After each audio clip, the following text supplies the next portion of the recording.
Bon. Bonjour à tous. Comme vous le savez, il y a 15 jours, le tribunal administratif de Montpellier a annulé les élections de la ville de Metz. C'est un fait extrêmement rare qui vient sanctionner les situations les plus graves. On a lu depuis cette décision bon nombre de choses et on a le sentiment que ce jugement il a été un peu galvaudé, en tout cas ces termes.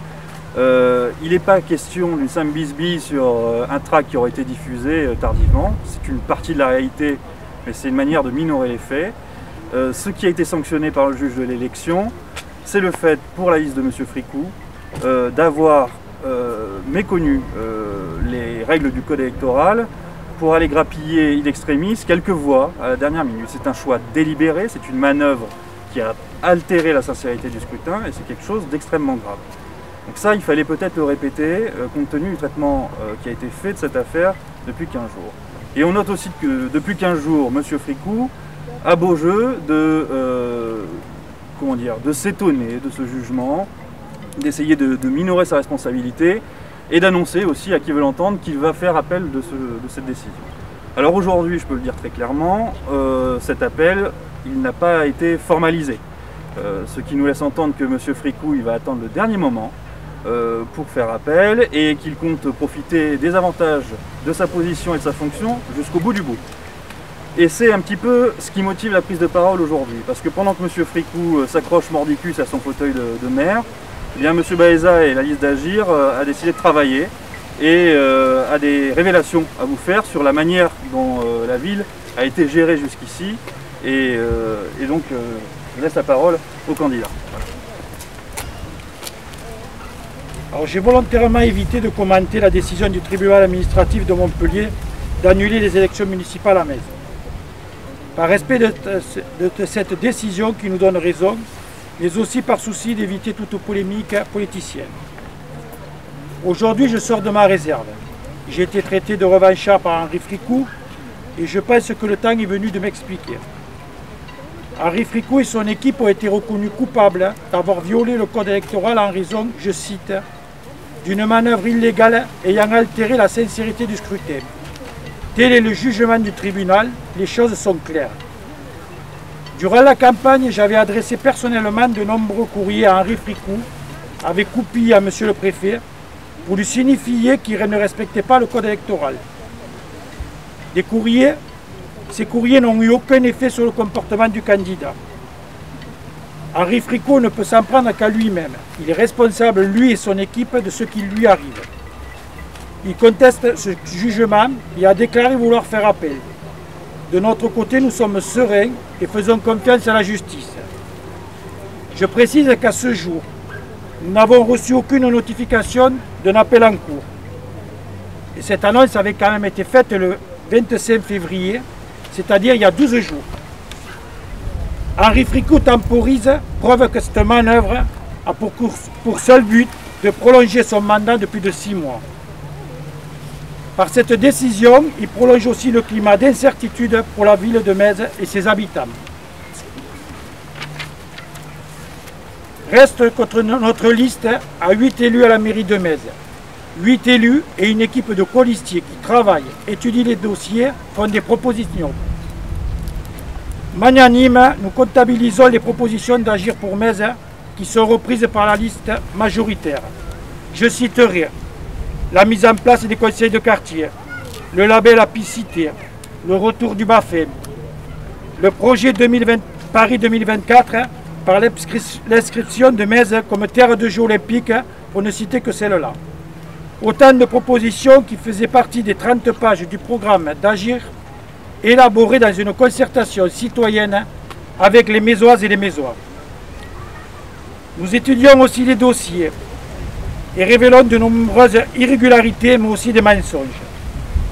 Par exemple, durant la campagne, nous avons exprimé notre refus d'implantation de la piscine en zone naturelle du Sesquier, comme le proposait Henri Fricou.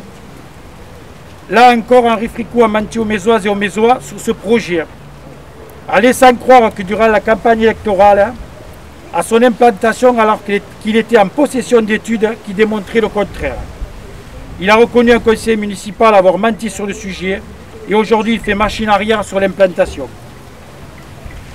Le candidat Fricou et son équipe font preuve d'opacité, voire d'obstruction dans les dossiers, et mettent une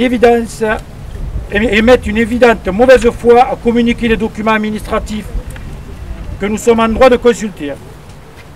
Une simple demande de documents devient un parcours du combattant.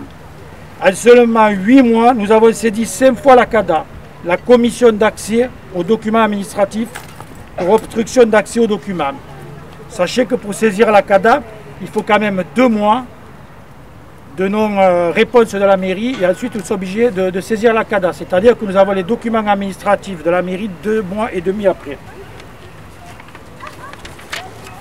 Depuis le début de ce mandat, nous avons été confrontés à de fausses délibérations accompagnées de faux documents.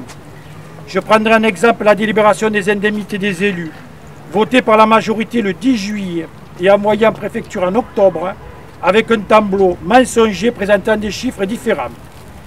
Pour évoquer tous ces manquements et ces irrégularités, nous avons sollicité la sous-préfète de l'Hérault afin d'obtenir un entretien. Pour rendre compte de notre travail, nous éditons à nos frais une lettre d'information trimestrielle retraçant nos actions, nos remarques et propositions sur les dossiers en cours. Pendant ce temps, Henri Fricou bénéficie d'une équipe et des moyens de communication de la ville de Metz. Je ne vous cache pas qu'il est très compliqué de travailler avec la majorité municipale. Manque de démocratie, opacité dans l'information, contradiction, mensonge. Le doute s'est installé dans sa propre équipe. La semaine dernière, l'élu majoritaire a présenté sa démission à Henri Fricou.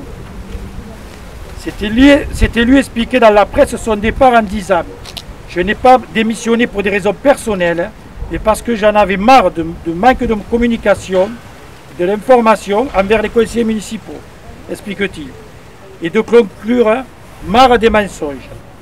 Voilà qui conforte ce que nous dénoncions depuis notre élection, mais aussi dans le fonctionnement politique d'Henri Fricou. Le manque de démocratie, de transparence, mais surtout le mensonge. Le constat de ce policier nous amène à penser qu'Henri Fricou le taxera lui aussi de traître.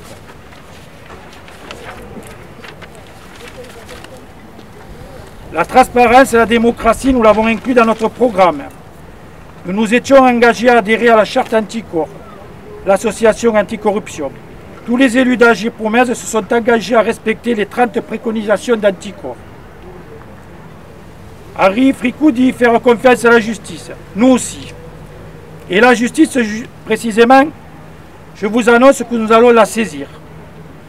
Nous nous informons aujourd'hui qu'une plainte contre X a été déposée auprès du procureur de la République de Montpellier pour détournement de fonds publics, délai de conclusion et abus de confiance. Nous avons constaté que concernant le véhicule attribué au maire, il ressort de la délibération du Conseil du 3 juin 2014 que le maire de Metz s'est fait attribuer un véhicule de fonction et non un véhicule de service, ce qui est globalement illégal. Le coût de cette attribution s'élève à 21 663 € entre 2014 et 2020. De plus, nous avons pu constater dans le parc municipal plus de 58 voyages hors département, des samedis, dimanches et jours fériés, des pleines de carburant le week-end, des départs le vendredi soir avec des retours le lundi matin vers la frontière espagnole ou les Alpes. Également des semaines et années complètes d'aller-retour poussant Montpellier poussant à des heures de bureau. Un fichier Excel de plus de 300 lignes sur des déplacements douteux a été transmis à la Chambre régionale des comptes et bien entendu au procureur de la République. En conseil municipal, nous avons demandé l'inscription d'une recette de 21 663 € au budget de la ville. Nous avons essuyé un refus catégorique de Henri Fricou. L'actualité marque la fin d'une ère d'opacité, à tous les niveaux, national comme local. Nous sommes animés par le souci d'une bonne utilisation des deniers publics en période de crise sanitaire et économique. Autant que l'on a offert à Henri Fricou l'occasion d'agir de lui-même pour mettre un terme aux faits dénoncés, mais qu'il a refusé cette main tendue. Nous avons donc décidé de déposer plainte et cette plainte s'inscrit dans la continuité de notre action. Nous sommes décidés à ne rien laisser passer. La gestion approximative, l'utilisation des fonds publics en toute impunité, cela suffit. Nous voulons une gestion transparente, une information claire, précise, sans mensonge de l'action publique. une concertation permanente avec les habitants, une concertation fil conducteur de notre programme. J'en finirai en disant que j'ai autour de moi une équipe de femmes et d'hommes soudés, unis, qui sont au service des Mésoises et des Mésois, une équipe qui travaille dans la concertation et la transparence. C'est également en toute transparence que nous répondrons à vos questions et à vos interrogations. Je vous remercie.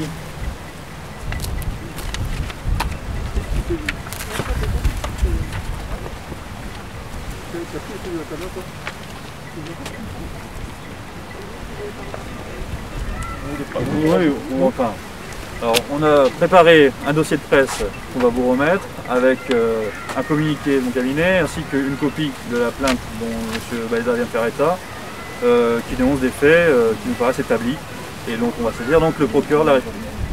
Et si vous avez des questions plus précises sur les faits dénoncés, les qualifications pénales que ça peut recouvrir, évidemment on est disposé à y répondre. Justement, est-ce qu'on peut revenir sur le fait que ça sorte maintenant, alors qu'en fait, l'annulation a été prononcée il y a quelques semaines, les élections sont quand même déroulées le deuxième tour le 28 juin. Qu'est-ce qui fait qu'on en arrive là maintenant et pas avant, tout simplement? Vous avez eu un élément de réponse par M. Baeza. Il y a eu une séance du conseil municipal, je n'ai plus la date en tête, je crois que c'est cet été. Hein. Le 3 juillet. Le 3 juillet, donc juste après l'installation du conseil municipal renouvelé, où la question lui a été posée et ça a été balayé d'un revers de main. Alors pourquoi ça sort maintenant? Parce que M. Fricou, en réalité, a refusé de saisir la main qui lui était tendue pour régler l'affaire en bonne intelligence. Voilà. Donc il y a eu des échanges entre vous, M. Baeza, M. Fricou. Le maire, vous écoutez le conseil municipal, vous verrez qu'il y a eu des échanges entre nous et M. le maire, justement pour essayer, on va dire, pas de trouver un arrangement parce qu'il n'y a pas d'arrangement, mais qui trouve des solutions par rapport à cette situation qui pour nous est qui avait été dénoncée d'abord. Oui. Et je reviens à ma question de départ, c'est entre le 3 juillet et maintenant, il s'est quand même passé beaucoup de temps. Alors, il y a une réponse toute simple, c'est qu'il y avait la volonté de ne pas interférer avec les procédures en cours, notamment la protestation électorale qui n'avait pas encore été jugée à ce moment-là. Après, Jean-Christophe peut vous faire, Général Bigot peut vous faire l'historique des procédures. Il y a aussi des demandes à faire à la CADA, donc Jean-Christophe, tu peux dire exactement. Écoutez, c'est très simple. Le 3 juillet, c'est le premier conseil d'installation. Donc on distribue à tous les élus ce document, la charte des élus locaux et le mode de fonctionnement du conseil municipal. Donc dans ce document, il est visé 2 articles, L2123.1.1, concernant les véhicules. Donc on pose une question en conseil. Il est visé aussi un état annuel des indemnités des élus sur notre débat. Mais on demande aussi. On demande par écrit le 7 juillet à obtenir ces documents. Pas de réponse. On revient le 23 septembre lors d'un second conseil pour demander et exiger d'avoir accès à ces documents. Donc on est déjà en septembre. On les consulte le 1er octobre, ils ne sont pas complets. Vous les obtenez le 1er octobre? Oui, on les consulte le 1er octobre. Alors on consulte, ça veut dire qu'il faut... c'est une consultation détaillée, c'est long. Ensuite, on constate qu'il y a absence de plusieurs mois de facturation. Donc M. Baeza redemande une consultation de ces documents. Ça nous amène très loin. On saisit la CADA, donc 2 mois. Et ensuite, il y a le constat par M. Baeza et le fichier qui est transmis à la Chambre régionale des comptes pour information sur les déplacements de boutons. À la suite de ça, on arrive en novembre-décembre, on demande au maire, à l'amiable, de rembourser les sommes et de mettre en place aussi un système de gestion des véhicules municipaux. Parce que c'est quand même ça l'important. Pas de réaction. On fait le mort. Et on nous refuse en décembre, vous voyez l'enchaînement, une décision modificative que l'on met à l'ordre du jour du conseil pour que ces sommes soient remboursées. Donc on est en décembre, cette décision modificative a un problème juridique, on arrive en janvier, d'accord? Et en janvier, donc, il y a, comme le disait l'avocat, l'approche de la protestation électorale. Et après, il faut monter un dossier juridique pour arriver fin février, où là, il y a une décision qui est prise. Donc tout ça, c'est dans ce document. Et ça, il y a moyen de... Oui, on pourra vous le transmettre. Vous m'envoyez. Oui, on pourra vous transmettre. Vous savez, on ne fait pas ça par rapport ni aux élections. Si on avait voulu faire ça par rapport aux élections, on aurait pu, pour d'autres affaires, peut-être sortir ça au moment des autres élections, l'année dernière. Hein. Là, c'est juste pour voir comment c'était déroulé. Ça n'a rien à voir. L'installation du conseil, il y a la première demande. Premier conseil, première demande. Si demain on doit faire d'autres procédures, on les fera et on ne regardera pas si c'est le calendrier, s'il doit y avoir les élections dans 6 mois, dans 3 mois, ça n'a rien à voir avec les élections. C'est un problème de gestion des fonds publics. Hein. De toute façon, sur le récapitulatif, M. Graine a fait plusieurs demandes à la CADA, 2 ou 3. Oui, tu as eu la réponse. Moi j'en suis à 3. Moi j'en suis à 2, je serai bientôt à 3. Ça veut dire 4 mois quoi, puisqu'on fait une demande, il y a 2 mois d'inertie, on considère qu'il y a un refus implicite et on va à la CADA, qui elle-même s'adresse au maire. Oui, donc, vous voyez les délais. Ça crée de l'inertie. Exactement. Et on peut vous dire qu'il y a d'autres dossiers en cours de la CADA. Je vais vous prendre un exemple. Par exemple, au mois de janvier, monsieur le maire a fait une communication sur les halles de Metz en disant qu'il y avait un audit qui avait révélé un problème sur la structure des halles, donc ça présentait un danger. Je lui ai demandé l'audit, j'étais obligé de faire des courriers et je n'ai vu que le projet des halles et l'audit je ne l'ai pas. Donc je lui ai relancé pour lui demander l'audit et maintenant il vient de me répondre qu'il n'avait pas d'audit. Voilà. Alors que dans la presse, sur le site de la ville, il a dit qu'il y avait un audit. Voilà. C'est le genre de problème que l'on rencontre en permanence, qui est quand même assez récurrent. Et nous ne sommes pas les seuls parce que même les commerçants des halles l'ont demandé et pareil. Surtout que je ne vois pas ce qu'il y a à cacher. Je veux dire, quoi faire les choses alors qu'il faut être transparent sur les sujets et sur les dossiers. À titre d'exemple, nous avons saisi la CADA le 18 février pour des demandes du 3 novembre restées sans réponse. Pour les études concernant le Sesquier, le transfert du budget de l'eau, le bilan annuel de l'établissement public foncier régional. Donc demande du 3 novembre. On arrive aujourd'hui à avoir saisi la CADA le 18 février, on va avoir 1 ou 2 mois de plus pour obtenir les documents. Vous savez, j'ai parlé du Sesquier, c'est exactement pareil sur la piscine.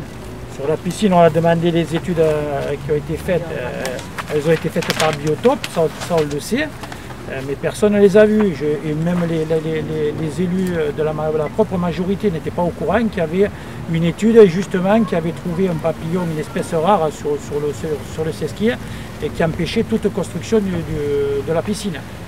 Alors que monsieur le maire est au courant depuis l'année dernière que la piscine ne pourra pas la faire au Sesquier et il a fait sa campagne là-dessus. Voilà. Alors, on peut comprendre qu'il y ait des gens de sa majorité qui commencent à sentir qu'il y a quelque chose qui ne va pas et qui démissionnent. C'est exactement ce que nous, les membres de Agir qui étaient sur la liste de monsieur le maire, nous a certes traité de traîtres, mais ce que je peux vous dire, c'est un fonctionnement qui est récurrent, c'est-à-dire que vous êtes au courant de rien et puis vous vous rendez compte que c'est des mensonges. Les dossiers, j'en passe, je vous en dirai jusqu'à pendant des heures.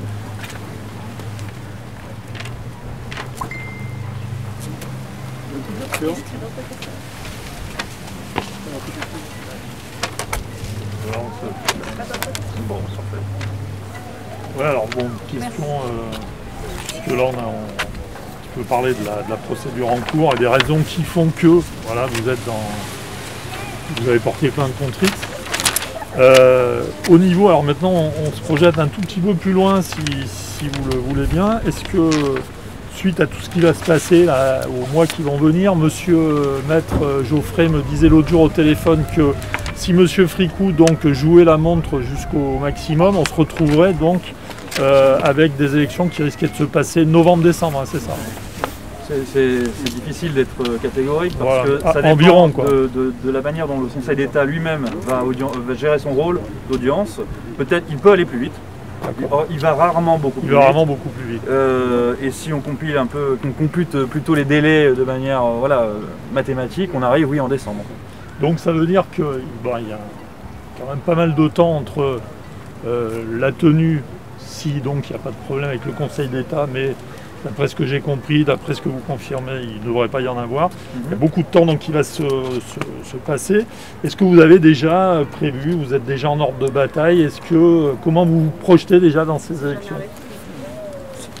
Vous savez déjà ça fait déjà 2 ans qu'on est on va dire qu'on est en ordre de bataille. Hein. Vous savez, nous, l'équipe, elle est restée soudée, malgré qu'on est perdu, même si dans des conditions, on va dire, pas très honnêtes. Nous sommes restés groupés, nous continuons à travailler, nous échangeons. Vous savez, nous sommes 8 élus ici, mais toute la liste est au courant. Nous, par contre, on ne fait pas preuve on va dire que toute l'équipe est au courant de tout ce qui se passe. Hein. Il y a une communication entre nous, il n'y a pas de mensonge et on travaille en équipe. Donc, nous sommes, s'il faut repartir demain, on va dire, on est prêt, on est déjà là. Donc, il n'y a aucun souci là-dessus. Par rapport à vos chances, je sais que c'est prématuré, mais est-ce que vous pensez que, franchement, vous avez une opportunité de remporter Vous avez posé la question l'année dernière. Je me rappelle que le soir du premier tour, vous m'avez dit que tout le monde était étonné du résultat qu'on avait fait. Ouais. Nous, on n'était pas étonnés parce qu'on avait fait, contrairement à M. Fricot, on n'a pas vécu sur nos acquis. On est allé sur le terrain, on a travaillé, on a fait beaucoup, on a rencontré beaucoup de monde. On a fait un programme participatif où tous les Mésois se sont sentis impliqués. Et d'ailleurs un programme qui est repris, on va dire, en grande partie par l'équipe Henri Fricot, puisque eux, par contre, ils n'avaient pas travaillé la campagne. Voilà. Donc les chances les y sont et je pense que les Mésois vont apprécier parce que la première mesure aussi qu'a fait Henri Fricot, ça a été quand même de s'augmenter son indemnité, même si encore aujourd'hui il dit que c'est pas vrai. Mais prochainement on va voter le budget, donc on verra bien les chiffres qui sont dégagés pour les indemnités d'élus. Je me permets d'ajouter quelque chose quand même. Je suis un peu étonné de la question, vous devriez la poser à M. Fricot, parce que c'est lui qui a fini, certes devant de 102 voix, mais en trichant. Alors celui qui doit se poser des questions sur ses chances de réélection, c'est plutôt lui. Il n'y a rien d'insidieux dans ma question. Hein. Non, mais il n'y a pas de. Il n'y a rien de vindicatif dans ma réponse. Je poserai bien entendu, bien sûr la question. Une observation sur les indemnités d'élus dont vient de parler M. Baeza. Lors de la première intervention du premier conseil du 3 juillet, c'était ma seconde demande. C'est-à-dire que chaque budget voté doit être assorti d'un tableau qui récapitule les indemnités d'élus, quelles que soient les qualités électives. C'est-à-dire que là, on a un maire de Metz qui est aussi vice-président de l'agglomération. Donc on doit avoir un tableau qui récapitule son indemnité à Metz et son indemnité à l'agglomération. Ce tableau n'existe toujours pas. Vous l'avez toujours pas vu? On ne l'a toujours pas vu. C'était une demande du 7 juillet. En pleine crise sanitaire, quand même, il y a autre chose à se préoccuper qu'à s'augmenter ces indemnités. Vous aurez peut-être pu fournir plus de masques à la population, plus de s'augmenter d'à peu près entre 700 et 800 euros tous les mois, ainsi qu'à ses policiers.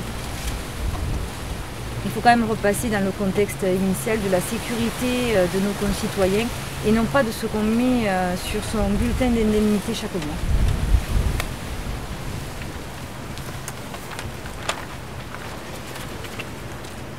Pour moi, c'est bon. Bon. On est bon. Allez. Merci. Merci beaucoup.